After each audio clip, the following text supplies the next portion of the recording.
User accounts allow different users to log in to the same computer but have access to their own files and their own personal settings. As the administrator of the computer, you have full control over those user accounts and what they're allowed to do and see. So let's explore managing your user accounts now.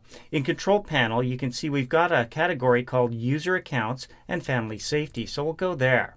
Now at the very top, we have a subcategory titled User Accounts. And from here, we can do things like add or remove user accounts.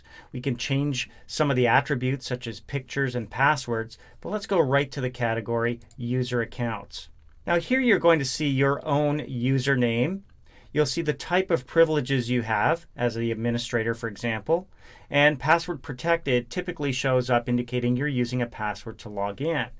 So on the left-hand side, you can do things to your own user account, like change your password, remove it, change the picture that appears next to your name, change your account name and your account type as well.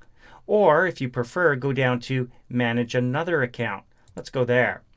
Now it's from here where we can create brand new accounts. For example, if you're using a home PC and you've got your own account, perhaps the children should have their own login where they can go to see their own files, allowing you to control the type of access the children's account will have.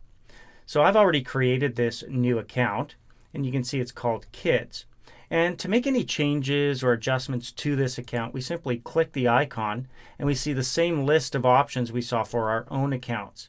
So we can change the password. And by the way, if you change the password for another user account, you don't need to know the current password. You just type in the new password and a password hint and off you go.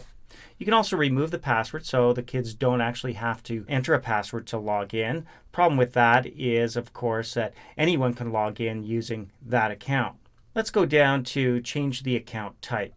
Now, probably if you're going to have a separate account for separate users, you don't want them all to be administrators. In other words, you'll see the two options here are standard user and administrator.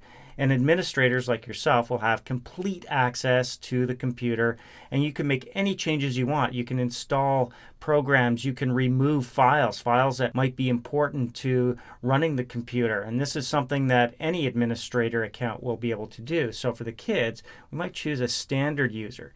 And it's almost the same as an administrator, but they're not going to be able to do those installations. They're not going to be able to affect other user accounts, only their own personal settings. So I'm going to click Change Account Type, and you can see now it's standard user and it's password protected. Now at any time you can also delete the account. Clicking Delete the account, of course, is going to require you to make some choices. Do you want to delete the files that may have been created by this account? For example, if logging in the kids account, Microsoft Word was used to create greeting cards, those files could also be deleted. You could keep the files or just cancel this whole thing altogether. I'm going to click Cancel, and we're going to keep that account. There's one other type of account that is available in Windows 7. That's the guest account.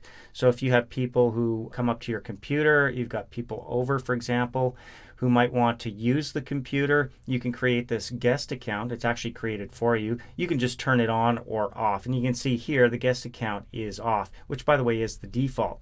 So when we select a guest, our only option here is to turn it on.